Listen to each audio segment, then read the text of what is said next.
Hello everyone, I am Gertrudis Achekar. As a professional, I have the best of two worlds. On one hand, more than 20 years of experience in the financial industry, and on the other, the skills and superpowers of an associate certified coach. I specialize in leadership, emotional intelligence, and positive intelligence. Today, we are going to talk about the advantages of the imposter syndrome and how we can use it to fuel our personal growth.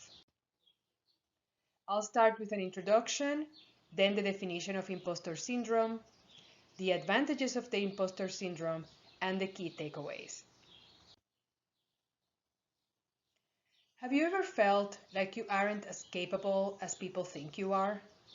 That at any time they will find out they made the wrong decision by promoting or hiring you?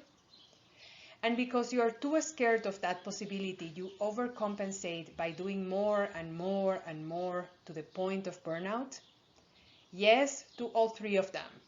Been there, done that, have the t-shirt, cap, and mug. These are the signs that we are suffering from imposter syndrome. The very first time I felt like an imposter was the first time I officially managed people. I was 21 years old, and the youngest of my direct reports was 10 years older than me. To everyone's credit, including myself, nobody ever said to my face that I was too young to have that job.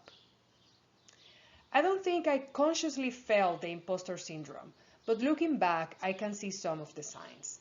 After all, I was 21, and I'm sure the feelings of being an imposter were counterbalanced by the overconfidence that some of us feel at that age. So, what is the imposter syndrome? The imposter syndrome is a psychological phenomenon in which an individual doubts their achievement, believing them to be the result of luck or chance rather than their own abilities. Why we suffer from imposter syndrome is not clear. Some experts have some theories around preparing the person to fight, flight, or withdraw from a threat. My theory is that the imposter syndrome, if left to its own devices, can keep us from being the exception. If we are like everyone else, we secure our place in the tribe so we are safe. Remember that for our primal brain, being tribeless equals death. So for this reason, we cannot be the exception, because then we will risk being expelled from the tribe, which is a death sentence.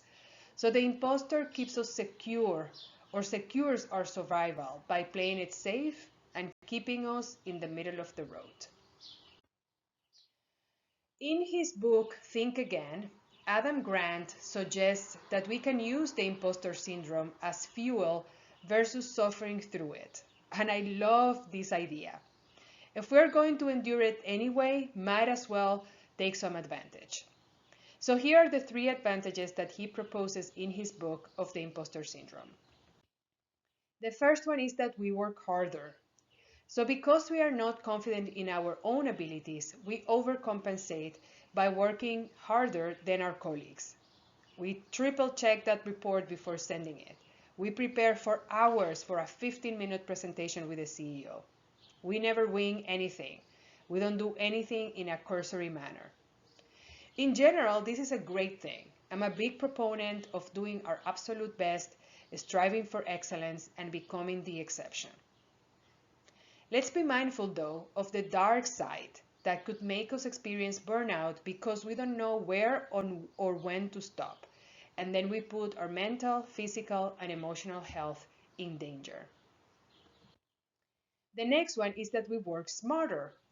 Because we believe we may not win this match, we have more freedom to rethink our strategy. We have nothing else to lose, so we can explore other alternatives. On the other side of the coin, because we work harder, we want to maximize our time. So we need to find ways to accommodate our big rocks in our vase. So in that process, we start questioning certain paradigms, frameworks, tasks on our to-do list. Which activities could we automate, combine, or centralize, or simply eliminate? The third one is that we become better learners. So the imposter syndrome directly hits on our sense of confidence and that we are the experts. It brings us down a peg or two.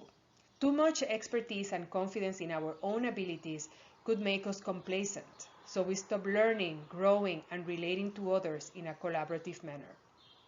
So, when we experience the imposter syndrome, we start learning or relearning. We reach out to others for their insight.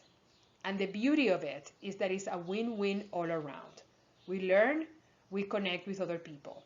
And because we seek their help and input, we gain their respect and are perceived as being more confident and having more expertise, which could potentially reduce the effects of the imposter syndrome.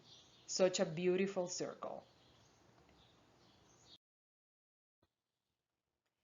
Experiencing imposter syndrome is quite normal. Most people will suffer from it at least once in their lifetime. That doesn't mean we are bizarre or absurd. We are only a human being with potential and desire for self-actualization, experiencing a full life. The good news is that experiencing the imposter syndrome can be converted into a gift and opportunity. With practice, we can learn to overcome it and significantly minimize its message and impact. So next time you feel the imposter syndrome creeping in, let it be and embrace the advantages that it brings with it. Be on the lookout for symptoms of taking the advantages of the syndrome too far. Health is one of our most important assets, so be mindful of your own emotions, attitudes, and moods. Challenge negative self-talk. Compare yourself with a prior version of yourself only. How have you improved since yesterday, last week, last year? Each person's journey and circumstances are unique, so comparing ourselves to others is a complete waste of time and energy. Celebrate results, regardless of their size or if they were the ones you expected or not. All are welcomed and considered success. They'll teach you something you didn't know before. Thank you so much for listening. I'm curious to know how else you can take advantage of the imposter syndrome. Please let us know in the comments. And remember to subscribe to my channel for more content. See you in 2 weeks.